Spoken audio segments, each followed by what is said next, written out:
Hello అండి, అందరూ బాగున్నారా? ఈరోజుటి వీడియోలో మనమైతే పకోడా గ్రేవీ చూడబోతున్నాం. చపాతీలోకైనా దోశలోకైనా చాలా బాగుంటుంది. వీడియోలోకి వెళ్దామా మరి? ఇప్పుడైతే గ్రేవీ పకోడా కర్రీ అంటాం మేమైతే దీన్ని. మా సైడ్ ఎక్కువ చేసుకుంటూ ఉంటారు. ఇప్పుడైతే ప్రాసెస్లోకి వెళ్ళిపోదాం. ముందుగా బాండలు పెట్టుకొని ఒక 2 స్పూన్ల ఆయిల్ సరిపోతుంది.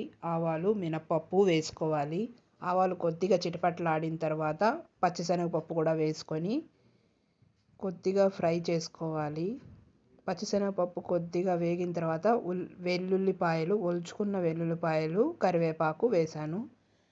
ఇప్పుడు సన్నగా కట్ చేసిన ఉల్లిపాయ ముక్కలు, ఒక పెద్ద ఆనియన్ అయితే పెద్దది ఒకటి, చిన్నదైతే 2 వేసుకోవాలి. పచ్చిమిర్చి ఒక 4-5, కొద్దిగా పసుపు వేసుకొని బాగా ఫ్రై చేసుకోవాలి. ఆనియన్స్ అనేది బాగా ఫ్రై అవ్వాలి. ఈ గ్రేవీకి కొద్దిగా సాల్ట్ వేసుకుంటే కొంచెం తొందరగా మగ్గిపోతాయి.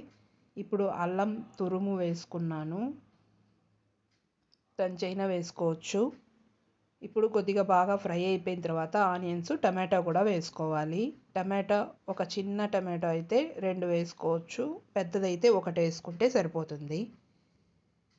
ఈ టమాటో మగ్గిపోయిన తర్వాత కొద్దిగా ధనియాల పొడి, కొద్దిగా కారపొడి మీ కారానికి తగ్గట్టు మీరు వేసుకోండి. ఆల్రెడీ మనం పచ్చిమిర్చి కూడా వేసాము. పకోడాలో కూడా ఉప్పు కారం ఉంటుంది కాబట్టి దాన్ని దృష్టిలో పెట్టుకొని మనం ఉప్పు కారం అనేది వేసుకోవాలి. ఇప్పుడు గ్రేవీకి తగ్గట్టుగా వాటర్ అనేది వేసుకోవాలి. ఒక 2-2.5 గ్లాసుల వరకు వాటర్ పడుతుంది. ఇప్పుడు ఈ వాటర్ అనేది బాయిలింగ్కి వచ్చే వరకు మనం వేడి చేసుకోవాలి. మామూలుగా అయితే వేడి నీళ్ళు ఒక పక్క పెట్టుకొని వేడి చేసుకొని వేసేసుకున్నామంటే కొంచెం తొందరగా అయిపోతుంది. నేనైతే ఈరోజు వేడి చేయలేదు, అందుకని నార్మల్ వాటరే వేసేసానమాట. ఇప్పుడు రాళ్ళుప్పు కొద్దిగా వేసుకొని బాగా మరిగే వరకు బాయిల్ చేసుకోవాలి. ఇప్పుడు గ్రేవీ అనేది మరుగుతూ ఉంది కదా, ఇప్పుడు మనం పకోడా అనేది 150 గ్రామ్స్ తీసుకున్నాము. దీంట్లో కొద్దిగా పెద్ద పెద్ద ముక్కలుగా ఉంటే దాన్ని మనం కొద్దిగా క్రష్ చేసినట్టు పొడి చేసుకోవచ్చు. లేదంటే మీకు పెద్ద పెద్ద ముక్కలు ఇష్టం అంటే అలాగే కూడా వేసేసుకోవచ్చు. ఇప్పుడైతే ఈ పకోడాని తీసుకొని మరుగుతున్న ఈ గ్రేవీలోకి వేసేసుకోవాలి. ఈ గ్రేవీలోకి పకోడా వేసిన తర్వాత ఎక్కువసేపు ఏమీ ఉంచనవసరం లేదు. ఒక 5 మినిట్స్ సిమ్లో పెట్టేసి కుక్ చేసుకున్నామంటే పకోడా అనేది కొంచెం సాఫ్ట్ అయ్యి చపాతీలకి కొద్దిగా క్రంచీగా, కొద్దిగా సాఫ్ట్గా ఉంటేనే బాగుంటుందన్నమాట. ఇప్పుడైతే మనం సిమ్లో పెట్టేసుకోవాలి.